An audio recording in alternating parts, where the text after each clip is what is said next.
नमस्कार, स्वागत है आप सभी का द फैक्ट इंडिया पर और मैं हूं आपके साथ पूजा जादौन। पांचना बांध को लेकर के विवाद लगातार बढ़ता जा रहा है और अब जो अल्टीमेटम दिया गया था 28 तारीख का, उससे पहले ही प्रदर्शन कर रहे लोगों ने रेलवे ट्रैक को जाम कर दिया। दिल्ली मुंबई का रेलवे ट्रैक जाम कर दिया गया, जिसकी वजह से ट्रेनें रुक गई और आवाजाही में काफी परेशानी हुई। और दूसरी तरफ जवाहर सिंह बेगम ने एक ऐसा बयान दे दिया है जिसकी वजह से अब विवाद लगातार बढ़ता जा रहा है।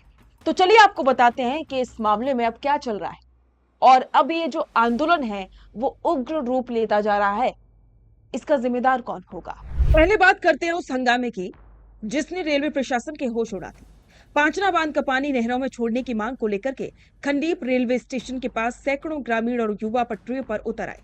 बांद्रा गोरखपुर अवध एक्सप्रेस को आउटर पर ही रोक दिया गया और बेखौफ युवा ट्रेन के इंजन के सामने चढ़ करके रील्स और लाइव वीडियो बनाने लगे। इस हंगामे की वजह से दिल्ली मुंबई रेल मार्ग करीब 1 घंटा 10 मिनट तक पूरी तरह से ठप रहा और कानपुर, असरवा और सूबेदारगंज एक्सप्रेस जैसी कई ट्रेनों को हिंडौन के पास रोकना पड़ा।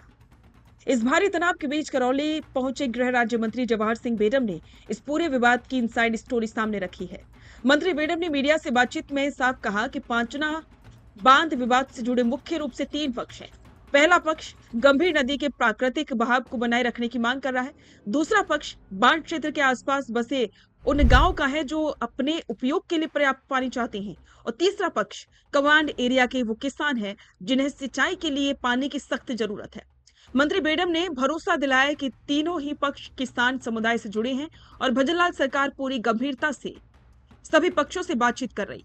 सरकार पंच पटेलों और संबंधित लोगों से सहमति बनाकर के इसका एक न्यायोचित और स्थायी समाधान जल्द से जल्द निकालेगी। किसी के साथ भी अन्याय नहीं होने दिया जाएगा। इस भारी तनाव के बीच करौली पहुंचे गृह राज्य मंत्री जवाहर सिंह बेगम ने इस पूरे विवाद की इनसाइड स्टोरी तो सामने रख दी है, लेकिन अब विवाद खत्म होने का नाम नहीं ले रहा है। और इस दौरान मंत्री बेगम ने मुख्य विपक्षी पार्टी कांग्रेस पर तीखा हमला भी बोला। उन्होंने आरोप लगाया कि कांग्रेस इस संवेदनशील मुद्दे का राजनीतिकरण कर रही है और किसानों को गुमराह करने की कोशिश में लगी है। बेगम ने कहा कि कांग्रेस के शासनकाल में भी ये समस्या जस की तस बनी रही, लेकिन उन्होंने कभी इसका स्थायी समाधान निकालने का प्रयास नहीं किया। उन्होंने कांग्रेस के एक सांसद और पूर्व डीजीपी के बयानों पर कड़ी आपत्ति जताते हुए कहा कि ऐसे शब्दों का प्रयोग राजस्थान की संस्कृति और मर्यादा के खिलाफ है और राजनीतिक स्वार्थ के लिए मर्यादा का उल्लंघन नहीं होना चाहिए। एक तरफ जहां आंदोलनकारियों ने 28 जून को फिर से दिल्ली मुंबई रेल मार्ग जाम करने की चेतावनी दे दी है, तो वहीं सरकार के इस रुख से साफ है कि अब बातचीत के जरिए रास्ता निकालने की कोशिशें तेज होंगी। लेकिन अब सवाल यह है कि क्या वाकई में 28 तारीख से पहले सरकार से बातचीत करके कोई नतीजा निकल पाएगा या फिर एक बार फिर से दिल्ली मुंबई रेलवे ट्रैक को जाम किया जाएगा?